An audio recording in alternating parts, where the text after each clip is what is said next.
राष्ट्रीय राजपूत करनी सेना तो किसानों के साथ पहले भी थी, आज भी है और इसका पूरी तरह से समर्थन भी कर रही है।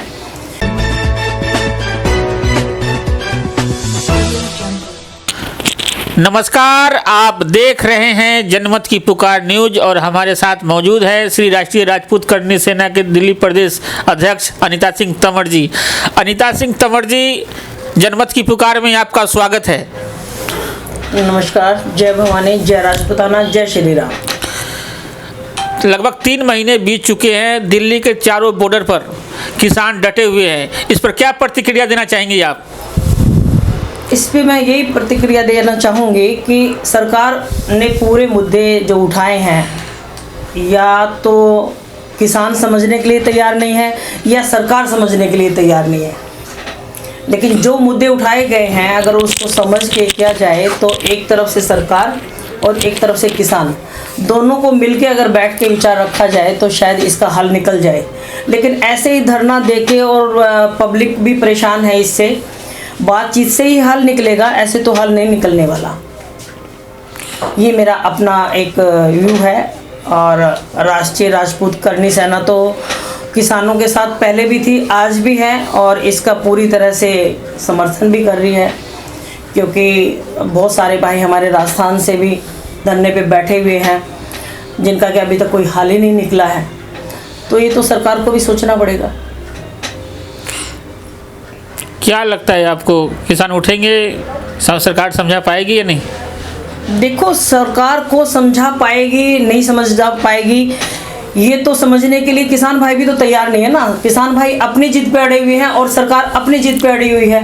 तो जिद अगर आ जाती है तो उसका तो कोई हल नहीं है ना, बैठ के ही हल निकलेगा इस चीज़ का। तो आपकी ये राजपूत करनी सेना किन उद्देश्यों से दिल्ली में बनाई गई है? आप दिल्ली प्रदेश के अध्यक्ष बनी हैं, तो क्या आपकी संस्था का उद्देश्य है? क्या उद्देश्य लेकर आप लोगों के बीच जा रही हैं? उद्देश्य आप ये दिल्ली में ही नहीं है भाई, ये 27 स्टेटों में ऑलरेडी करनी सेना अपना मुद्दे उठाती आई है, उठाती रहेगी और दिल्ली में भी ऑलरेडी पहले से ही है। ये तो मेरा सौभाग्य है जो कार्यभार मेरे को अभी राष्ट्रीय राजपूत करनी सेना और हमारे दादा सुखदेव जी भाई ने हमें इस पद के लिए काबिल समझा और दिल्ली का भार जो मेरे को दिया है वो मैं उनके पद चिन्हों पे चल के और जो भी उनके आदेश अनुसार होगा, जो भी मुद्दे हमारे पास आएंगे, जब सरकार भी या पुलिस भी सब अपने हाथ उठा देती है तब करनी सेना उस मुद्दे को उठाती है तो उसका बेड़ा पार भी करती है। तो ये करनी सेना का उद्देश्य दिल्ली में ये है कि भाई जो भी मुद्दे पॉलिटिकल लगा लो, पुलिस से क्राइटेरिया लगा लो, जो आए दिन मर्डर हो रहे हैं, आए दिन रेप हो रहे हैं, तो ये कब तक चलेगा? या तो सरकार इसका हल निकाले, नहीं तो करनी सेना तो अपने तरीके से हल निकालती है। फिर करनी सेना मैदान में निकलती है तो फिर कहते हैं कि भाई धरना दे दिया या आरक्षण उसमें, तो वो मुद्दे करनी सेना अपने हिसाब से निकालेगी। वो सरकार को फिर की जिम्मेवारी है, वो सरकार क्या सोचती है फिर। तो दिल्ली में मेरा उद्देश्य ये है कि भाई हम करनी सेना हमारी हर मुद्दे पे लगा लो कि कहाँ आवाज़ नहीं उठाई करनी सेना ने, हर स्टेट में आवाज़ उठाई है। और दिल्ली में भी ये रिंकू शर्मा का जो है उसमें भी मैं गई हूँ, वहाँ भी हमने आवाज़ उठाई है और उसके लिए अभी हम ये नहीं है वेट करेंगे। इसमें सीबीआई की हमने मांग की है करनी सेना ने, तो देखते हैं कब तक सरकार सुनती है कब तक नहीं सुनती है।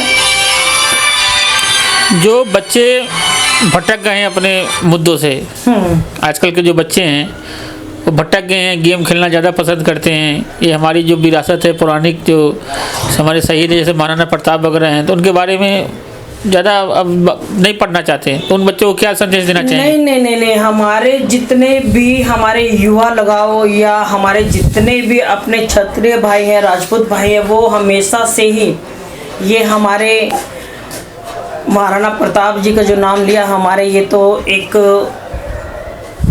इनकी आस्था हमारे लिए मन में नहीं है, हमारे स्वाभिमान में है, हमारे ब्लड में है ये, इससे कभी नहीं भटकते। और जो आप युवाओं को भटकने की बात करते हो, युवा ये भटका नहीं है, इनको एक रास्ता नहीं मिल रहा, एक रास्ता मिल नहीं रहा। लेकिन राष्ट्रीय राजपूत करनी सेना में हमारे हजारों नहीं लाखों युवा हमारे जुड़े हुए हैं जो हमारी एक आवाज़ पे हर जगह खड़े हो जाते हैं और अपने मुद्दे से भटकते नहीं हैं, मुद्दों पे आवाज़ उठाते हैं।